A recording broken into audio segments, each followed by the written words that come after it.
देण्यासाठी सत्ताशाही, न्यायासाठी सत्ताशाही, भ्रष्टाचार उघड करणार सत्ताशाही, लोकांच्या कल्याणासाठी सत्ताशाही, लोकजागृतीचे माध्यम सत्ताशाही, लोकशाही टिकविण्यासाठी लढाई म्हणजे सत्ताशाही, शासन प्रशासनाला कर्तव्याची जाणीव करून देणार सत्ताशाही, चालू घडामोडीचे अपडेट मिळवण्यासाठी सत्ताशाहीच्या YouTube चॅनलला आजच सबस्क्राईब करा।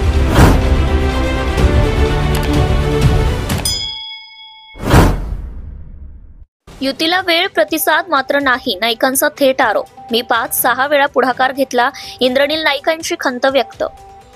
युती तुटल्यानंतर नाईकांची स्वतंत्र उमेदवारी, पुसदमध्ये नवा तिढा। एबी फॉर्म भरताच युती संपली, नाईकांनी दिला स्पष्ट संदेश। पुसदच्या राजकारणात समीकरण बदल, नाईकांच्या वक्तव्याने तापले वातावरण। 31 नगरसेवक आणि 1 नगराध्यक्ष उमेदवार जाहीर, नाईकांचं शक्ती प्रदर्शन। युतीच्या चर्चेत प्रतिसाद न मिळाल्याचा आरोप, पुसदमध्ये चर्चा रंगली। नाईलाजास्तव स्वतंत्र उमेदवारी, राज्यमंत्री नाईकांच्या भूमिकेची चर्चा। पुसदमध्ये युती अडकली, राजकारण पेटले, नाईकांचे वक्तव्य केंद्रस्थानी। विरोधकांसाठी नवे गणित, कार्यकर्त्यांत हालचाल, युतीभंगाचे परिणाम। पुसद नगर परिषदेच्या राजकारणात मोठा ट्विस्ट। युतीवर चाललेल्या चर्चेत प्रतिसाद न मिळाल्याने अखेर राज्यमंत्री इंद्रनील नाईक यांनी स्वतंत्ररित्या उमेदवारी जाहीर केली आहे। नाईक यांनी सत्ताशाहीशी बोलताना स्पष्ट केलंय, मी 5 ते 6 वेळा पुढाकार घेतला, चर्चा करण्यासाठी हात पुढे केला, परंतु प्रतिसाद मिळालाच नाही। म्हणूनच नाईकांनी थेट निर्णय घेत 31 नगरसेवक आणि नगराध्यक्ष पदाचा उमेदवार जाहीर केला आहे। यापुढे युतीची शक्यता नाही याचे संकेत स्वतः नाईक यांनी दिले। त्यांच्या म्हणण्यानुसार उमेदवारांना एबी फॉर्म भरले आहेत, आता युतीचा प्रश्नच उरत नाही। या निर्णयामुळे पुसद नगर परिषदेतील राजकीय समीकरणात मोठा बदल झालाय। एकीकडे कार्यकर्त्यांमध्ये नवा उत्साह, तर दुसरीकडे विरोधकांसाठी नवे गणित तयार झाले आहेत। पुसद निवडणुकीचे तापमान वाढताना इंद्रनील नाईक यांच्या या स्पष्ट भूमिकेनं राजकीय वातावरण आणखी तापणार हे निश्चित। युती ही तुटण्यामागचं कारण काय आणि एवढा वेळ उमेदवार निश्चित करण्यासाठी वेळ का लागला?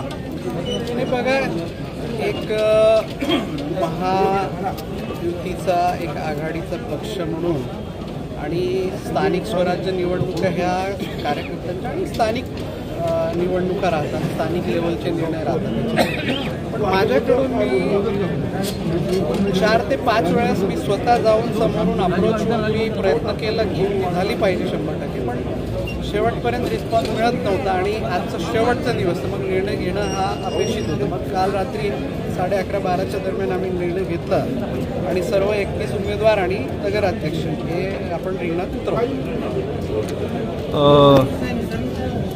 याचं कारण जनता विचारत आहे। मी जसं बोललो की मी शेवटपर्यंत मी प्रयत्न केला आणि मी स्वतःच जायचो सर्वांच्या ऑफिसमध्ये। माझ्या ऑफिसला कोणी नाही, मी सर्वांच्या ऑफिसला जायचो, मंत्रीच पद बाजूला ठेवून जायचो मी त्यांच्या घरी की आपल्याला युती करणं हे आवश्यक आहे, ते केलं तर फायदा होईल, जनतेचा फायदा होईल, सर्वांचाच फायदा होईल। पण आता स्थानिक लेवलवरच निर्णय सोडल्यानंतर स्थानिकच्या नेत्यांनी हा निर्णय घेणं अपेक्षित होतं। 5 वेळेस जसं म्हटलं, मी 4 ते 5 वेळेस मी स्वतः अप्रोच झालो, माझ्याकडून कुठलंही ऑफर आली नाही आणि रिस्पॉन्स मिळाला नाही। मग आता निर्णय घेण्याचा पक्ष म्हणून तिथे लढवावं लागेल। असं कोणतं जनतेला सांगण्याजोगतं कारण आहे का तिढा तुटण्यामागचं? प्रचार आहे ना आता भरपूर। भाऊ, शेवटीला होऊ शकते युती, शेवटीला होऊ शकते। नाही, आता पक्षाचं एबी फॉर्म जोडून अध्यक्षपद जर तिथे फॉर्म भरत असेल आज, तर त्याच्यात युतीची संभावना नाही सारखंच आहे, नाही होणार असं माझं मत आहे। एक पक्षाचा उमेदवार तुमच्या धर्मपत्नी आहेत, तर जनतेला काय आवाहन कराल? नाही, बघा काय झालं, आम्ही उमेदवार आमचं शेवटपर्यंत दुसरंच होतं। युती झाली असती तर 100% दुसरं उमेदवार होतं। युती होत नसल्यामुळे जेवढे माझ्या वडिलांचे कार्यकर्ते आहेत, राष्ट्रवादी काँग्रेस पक्षाचे सर्व नेते मंडळी आहेत, त्यांचं सर्वांचं मत घेऊन शेवटी माझे वडील मनोहर नाईक साहेब ते ॲग्री होत नव्हते शेवटपर्यंत, मग ते सर्व लोक त्यांच्याकडे जाऊन त्यांना ॲग्री करून मग आज फॉर्म भरला आणि आज सकाळपासून मी फॉर्म भरत आता वेळ फॉर्म पूर्ण झाला म्हणून आता आलो। नगराध्यक्ष पदाचे उमेदवार तुम्ही आहात, काय सांगता? एकदा फॉर्म भरून परत येते, थोड्याच वेळात तुम्हाला सगळ्यांना वेळ देते. Subscribe now and press the bell icon. Never miss an update.